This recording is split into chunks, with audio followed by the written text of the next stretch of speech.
Hi, I'm Adam Holtai and welcome to our VeriWell YouTube channel.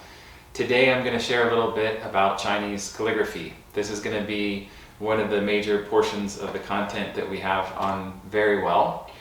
In this first session I'm just going to give you an explanation of what materials you'll need and a few pointers on how to practice and how to prepare and how to conclude your calligraphy practice. And I just want to give you a disclaimer that I am by no means a calligraphy teacher. The reason that I practice calligraphy is just primarily for fun. And I practice, the main content that I do right now is practicing the characters of the 5 elements. So as you may know, that's part of my Qigong practice, is sharing 5-element Qigong forms and meditation. And so for my calligraphy, what I like to do is, since each element is representative of a season, metal, water, fire, earth, and wood, then each of those seasons has a virtue related with it. So typically in a 5-element calligraphy session, I'll do a character of the element itself, and then 1 or 2 of the virtues associated with that element, and then also the animal that represents that element. And we can also do artwork of any kind, just depicting the season or other aspects of the virtues of each element. So for this video, first of all, I just want to share with you the materials that you'll need. So I always like to start when I'm practicing. It takes me a long time to warm up in calligraphy because, as I mentioned, I just do this for fun, and I still am experimenting with how to get the right ink proportion to water on my brush and the right setting on the paper and everything. So without further ado, what do you need? Paper. So I like to start with newspaper. It's cheap and it works just fine for doing your basic strokes and writing the characters. And then this was magical to me when I discovered it. This is a cloth that you can probably pick up at any art store. But what's fascinating is when you write with the ink on this paper, the ink stays on the paper and the water goes through. And then I'm always mesmerized that there's no ink on the cloth. Then you need a paperweight or multiple paperweights. And then this bowl here holds water, so you can use any bowl to hold water for your brushes. And then it's helpful to have a brush holder for your brushes of any kind as well. Doesn't need to be an actual brush holder. And then you need brushes. And I recommend getting 2 or 3 decent brushes. The ones in the really cheap sets just are horrible for writing, and it makes for frustrating practice. You need an ink holder. All of this is super cheap too. It's excellent. And ink. So I don't know, I'm endorsing this ink right now, I don't know what it is, but all the inks I've found are pretty reasonably priced, and they all have a decent quality too. And then you always want to have plenty of paper towels around when you're practicing. And the paper, the other kinds of paper you can use is rice paper. So here's just kind of a standard brand that I use. Whoop, and some fell out right there. But again, you can find all kinds of different kinds of rice papers around to practice with. Okay, so the first step is preparing your brush.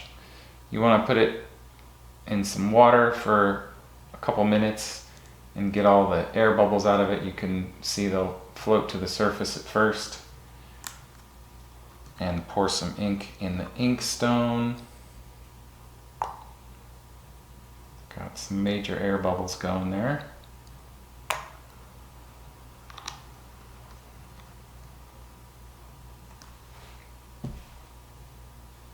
And so this is the trick for me. It takes me some time to get the proportion of ink and water so that it writes smoothly.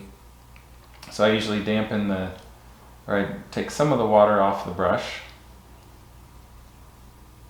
and then kind of smooth out the brush on the stone. And just dip the tip of the brush into the ink,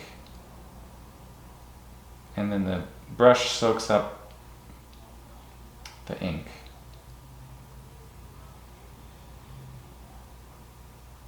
And again, usually this first setting of the ink on your brush is just kind of hit or miss, and it takes some time.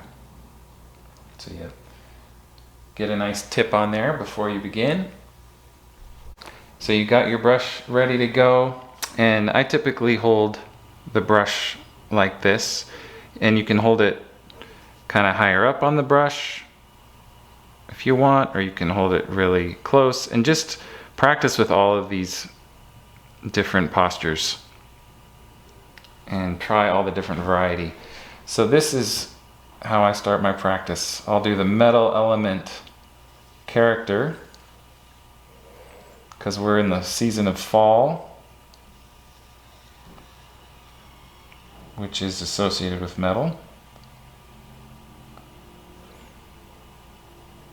And again, if you want to get real specific on technique and things of that nature, I would recommend another source,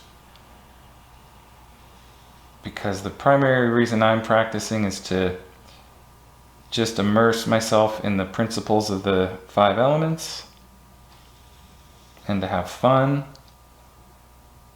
And of course I want to continue to get better, but I think the more I have fun, the better I'll get. And so I'm writing a little larger than I usually do, just so that you can see what I'm doing.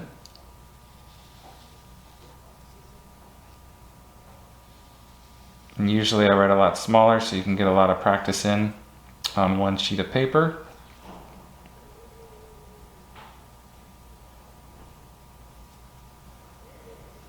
And just like when you're learning Qigong, the important thing about learning the calligraphy is memorizing the character first. So you can just kind of look up a character online and print it out.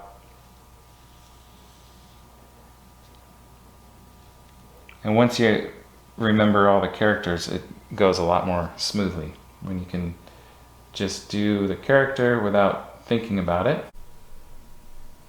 So after you have practiced to your heart's content, I like to finish with a final. And so this is what I did for the metal element, and what I do each season. I do the element itself, which is metal over there to the left, and then courage is the next character, which is a virtue associated with metal. And then the 2 characters on the right are perseverance. And then I'll also show you the white Bengal tiger coming up here. So each one, each element has an animal that is the representative of the element. And then I also recommend, when you're done with your session, write some notes, because you learn a lot about, you know, how to use the water and the ink, about how to do the strokes, about your posture, and just different notes about your whole practice. So it's nice to keep a calligraphy journal. And here's my white Bengal tiger. I was super proud of this guy, so I just took a photo off the internet and set it to the side and copied it as best I could. Alright, and then the fun part, cleaning your brush. And I think you can hear some Pearl Jam playing in the other studio here. But you just do some warm water, and the ink stone is pretty self-explanatory. But for the brush, you just always want to be careful with the hairs, and then you can dab some soap on your brush. And please, anybody who wants to comment with recommendations, we are always happy to get supportive information on cleaning and writing and everything that's on our channel. So usually you have to apply a few times with the soap.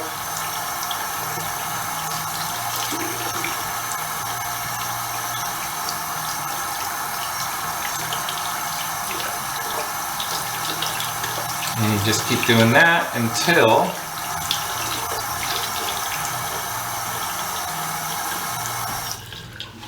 brush it on a towel, squeeze it out a little bit. So that one still got some ink in there. So we keep cleaning until it's super clean.